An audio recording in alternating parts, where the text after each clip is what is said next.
Hey everybody, Pastor Josh here. Excited to be on with you all today. My topic today is why your brain is keeping you anxious and how you can change it. Okay, that is our topic. So again, Pastor Josh, excited to be on with you all today, and I pray today's a blessing to you. So let's dive in. So the first thing we want to ask ourselves is probably what you're wondering is why can't I change? Why can't I feel better? Why can't I stop making the same mistakes? Do you feel like you just keep repeating the same mistakes over and over again? And then the other one is why can't I have peace in my life? Like we can have peace for a little bit, but then we feel like it just disappears on us. So that's really what we're going to be covering today. And the reason why your brain is keeping you anxious is it's because it's literally blocking you from changing. And you may be like, well, what are you talking about? What do you mean my brain's blocking me? Like you have the desire to change, right? But literally your brain is blocking you, and here's why. And this is so important for you to understand. Your brain believes what it believes to be true. Your feelings and your thoughts come from those belief systems. Your actions follow the way that you feel, and then you get outcomes, okay? So what happens is your brain believes some negative, self-destructive, ingrained thought patterns about you that are not true, that do not align with God's word. Okay, so that's why you can feel better for a little bit and then you go right back to feeling bad again. Okay, you can kind of get up out of that rut and feel like, okay, man, I have some peace in my life. I'm making some good decisions. I'm not feeling totally overwhelmed. I'm not totally stressed out. But then what happens? Your brain defaults back in to those negative, self-destructive, ingrained thought patterns. Okay, so think about it like this. If you had an old vinyl record and you played on a record player and you play the same song over and over and over again on that vinyl record, what happens is you literally wear a groove in that record. Okay, so even when you change the song and you play a different record on that record player, what happens eventually? It falls right back into that groove. That's what our brains are doing. Okay, so when you feel like you're not good enough, you're a failure, people have created trauma in your life, you've been through abuse in your life, a variety of things, what happens is you have belief systems that are not true about you, that are making you think and feel the way that you do. Okay, here's the other thing, is all the things that you've tried to feel better, whether it's going to a counselor or a therapist, which can be great, by the way, right? But you've gone to a counselor or therapist, you've read all kinds of self-help books, you've watched all kinds of YouTube videos, right? And you're like, man, why can't I feel better? Why can't I change? And here's why, because when your brain has been telling you over and over again, day in and day out, since you were a child, likely, that you're not good enough, you're a failure, you can't do anything right, you'll never accomplish anything. And then you start saying, I'm loved, I'm called, I'm worthy, right? Because we know about positive affirmation, we know about speaking God's word into our lives. Your brain's default, its safe zone, its comfort, its belief system says the exact opposite.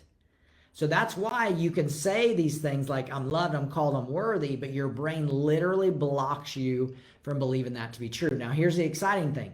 That's what's called a learned belief system. Think about a new baby, okay? Brand new baby right out of mom's womb, right? That baby has no belief systems. But over time, belief systems are downloaded by our parents, by our teachers, by our experiences, by culture, right? Whatever we're taking in, whatever's going on in our lives, belief systems are formed. So like a little baby, right? They don't have any belief system. It's completely blank. So they learn everything, and that's where we're at, right? I'm going to be 50 here shortly. So all of my belief systems have been learned up to this point in my life. Well, if we have belief systems that don't align with God's word, right, then that can make us feel not good enough, not worthy, not loved, any of those things. So what we've got to do is we've got to reprogram our mind to align with what God says to be true instead of believing the negative, self-destructive, ingrained thought patterns that are based on our beliefs. Okay, so the exciting thing and the really good news is this, that those belief systems that a young child has learned and you've learned up to this point in your life can be unlearned.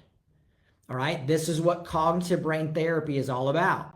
So what that means is, and the big scientific word for how our brains work is called neuroplasticity. That means that our brains can adapt, they can change, they can mold and learn new belief systems. So if you've been through trauma, abuse, neglected, whatever that looks like for you, bullied, those belief systems can be unlearned and you can learn new belief systems. which is incredibly, incredibly powerful and important for you to know, because I'm guessing all the things that you've tried, right? The good things you've tried and the bad things, like the bad things could be relying on alcohol, drugs, pornography, spending money, gambling, right? We get these big endorphin dumps, right? Dopamine dumps where we feel good for a little bit, then we go back to the same old way.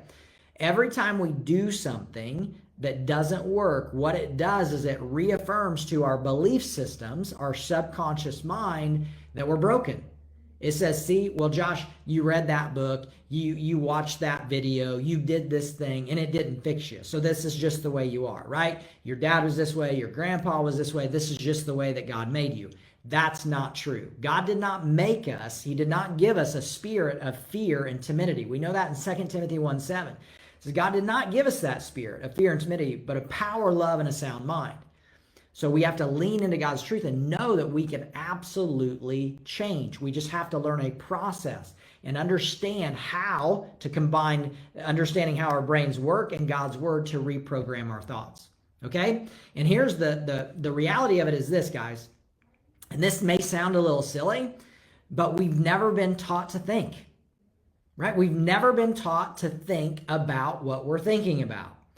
So it's really, really important that we're intentional about thinking about our thoughts. Because what happens is you can get up in the morning, right? And you have these negative, destructive thoughts, these fears and anxieties that make you feel really yucky, either in the morning, or maybe it hits you around lunch, or maybe it hits you before you go in your bed, right? So we have these thoughts that come into our mind. Well, if we don't catch those thoughts, if we don't take control, take every thought captive and make it obedient to Christ, what 2 Corinthians 10:5 says, if we don't do that, if we don't think about our thoughts, what's going to happen is our thoughts are going to run on us. So it's thought stacking, it's rumination of thoughts, it's overwhelming thoughts. They just keep going and going and going. So what we've got to do is we've got to be really intentional about thinking about our thoughts. So I like to say it this way, we're going to take our power back. Right? Because I always say too that it's not your fault, it's your brain's fault. Because your brain has been programmed to believe some things about you that are not true, that do not align with God's word. So the only way that we're going to change that is unlearn those belief systems and learn new belief systems based on what God says to be true. Okay, so we got to catch those thoughts. We got to control those thoughts. We got to renew those thoughts. But so what we're doing is we're literally taking those thoughts captive. We're taking our power back and we're proving to our brain that, you know what, I don't have to feel this way. I have control over the way I feel by controlling my thoughts. Okay, does that make sense? Give me a thumbs up if that makes sense. I want to make sure you're tracking with me, okay? Here's something else as you're thinking about that. Our brains have 60,000 thoughts a day. It's been proven by studies over and over and over again by people a lot smarter than me, right? 60,000 thoughts a day. So literally in this moment, as you're watching this, you have 20 to 30 other subconscious thoughts in your mind that you don't even know about. Okay? Give me an example. What do you think about when I say yellow tennis ball? Silly question, right? You think of a yellow tennis ball. Exactly. Where did that thought come from? Your subconscious mind. So that was stored in your subconscious mind based on what you learned as a kid about what a tennis ball looks like, right? So when I said that, it brought it from your subconscious mind to your conscious mind, the prefrontal cortex of your brain. Okay? So what happens is whenever you have something that brings back a memory, right? That somebody says, oh, Josh, you did a great job on that project. Your brain, you can't even accept the compliment because your brain is saying and remembering all the things that maybe a parent or somebody spoke into your life that says, well, you'll never amount to anything. You're a loser. You're not very smart. You're not gonna do anything in your life. Like those are the things that are coming forward. Those aren't true, but those are the things that are coming forward, okay? Because your subconscious mind has been believing that for so many years. So our brains aren't fully developed till we're 25 years old. So think about all the things that you learned up till you're 25. That's what your belief systems are based on, okay? So with 60,000 thoughts a day, 95% of those being subconscious, it's like you have this loop in your subconscious mind day in and day out that's keeping you stuck, that's making you feel depressed, that's making you feel anxious, right? Overwhelmed, stressed out. It's just there. So we have to be very intentional about our thoughts, okay? Because if we're not intentional, they're just going to keep going on us. And we know now, too, that our thoughts drive the way that we feel. We take action on our feelings and we get outcomes in our lives. So the only way we're going to have a different outcome, a better marriage, better relationship with our kids, a better job, more involved in church, these outcomes that we want, we have to start way over here with our thoughts. Okay? Because again, our subconscious mind is going to override our conscious thinking just because of the pure volume of subconscious thoughts that we have. Okay? And again, if you've been through abuse, neglect, abandonment, those are all in your mind, your subconscious mind, making you feel like you're not good enough, right? Nobody loves you, which is untrue. That does not align with God's word. Okay? All right. So let's talk about this. These negative, self-destructive, ingrained thought patterns, right? That make you feel this way. Those are thoughts. So if you want to feel differently, you got to change your thoughts. So think about this. Let's say I love hiking. I love going out in the woods. Okay, so if I hike the same trail in the woods every day, I get up in the morning, I go hike the same trail over and over and over again, that grass trail is eventually going to become a dirt path because I've been walking it a lot, right? I'm gonna get it worn in. It's going to become a dirt path. So I get up in the morning, boom, it's really easy to see that dirt path. I just jump on it and I start walking. Well, that's what your brain's been doing for decades now. Like my oldest client's 83, so think about that. How long he was walking that path, making him feel like he was a failure. He wasn't good enough. He was lost. He would never amount to anything because of what people spoke into his life when he was 8, 9, 10 years old. Okay, what happened to him at that age? Okay, so this trauma that he's dealt with is really his entire life. So the only way that he's going to stop walking that path, which he has now, which is exciting, is he had to start walking a different path. He had to start thinking differently. So this is what we do. We got to get up in the morning. We got to train our brain, right? And then we start walking a new path. Well, that new path in the woods that we begin walking is grass, right? It's hard to see. Well, you walk it every day and you start walking it and you kick the sticks off and you keep walking it. Well, what happens eventually? That path becomes a dirt path, a well-worn path that your brain gets up in the morning, boom, jumps on and walks. At the same time, what's happening to the old path that you used to walk on? Well, the grass is growing, the weeds are growing, the sticks are falling on it. So you can't see that path anymore. That's exactly how we reprogram our brains. Okay? We got to stop walking and thinking the way we've been thinking for years. We got to walk a new path through the woods. We got to follow a process, step-by-step instruction on how to reprogram our minds. When we do that, that path gets worn in. That's the one that we want to walk down. Okay? So that's the key. We've got to get to that point. Okay? And again, guys, whenever your brain has been overloaded for decades, 10, 20, 30, 40, 50, 60 plus years, thinking you're not good enough and you're a failure, it's going to take time. So studies prove that it takes 66 days in order to really create a substantial shift in your subconscious thought patterns. And you may think, Josh, that seems like a long time, 2.5 months. Well, think about it. How long have you been feeling the way you've been feeling? Okay? Now you don't, like in our program, you start feeling massive change in the first week, but it takes consistency, right? And intentional discipline each day to begin to get those thought patterns to shift permanently. All right, because that's what we want to do. We don't want the negative, destructive thoughts to continue coming up. We want to carve a new path and have a new pathway to walk every single day. All right. So again, just as a review, thoughts create feelings. We take action on feelings. We get outcomes. So if we want to stop feeling anxious, we got to start with our thoughts. We got to be intentional about capturing those thoughts, renewing them back to what God says to be true. Okay, guys?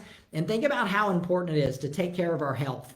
Okay, so if you think about it, we're taught to take care of our physical health, right? Let's eat right, let's exercise, let's do those things.